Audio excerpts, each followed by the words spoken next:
Okay. raise the digital So here's what I want to do with this 30 seconds. I want to put before the debaters your proposal that the system can be sustained even with a 5-cent cut in the federal gas tax, why that's true and why that's a good thing. Your 30 seconds starts now. So basically what would happen is everyone in this room who lives in, most of you live in New York, instead of sending 5 cents a gallon to the federal government, now you'd be able to keep that money, right? It wouldn't go to Washington. It wouldn't support 10,000 people who work in the U.S. Department of Transportation.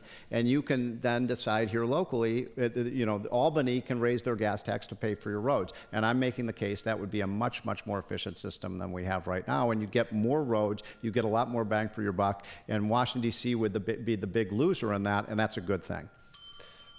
Adrian Bott. I'm sorry, Shailin Bott. Shailin Bott. What am I?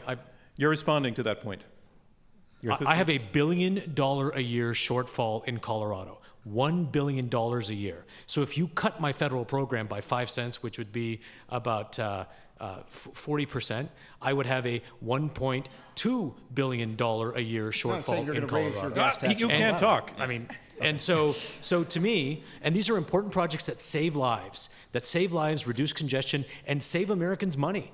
So let's do the right thing. Let's raise the gas tax by 10%. A 5-cent cut is ludicrous.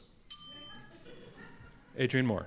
I haven't crunched the numbers on the 5-cent reduction, but we have crunched the numbers on if the federal government simply confined its current 18.5 cents gas tax to funding the maintenance and improvement of the interstate system, what would the states have to do? On average, most states would have to increase their state gas tax by 2 to 5 cents per gallon to make up that funding for the projects that are predominantly state and local in nature. And that seems pretty reasonable.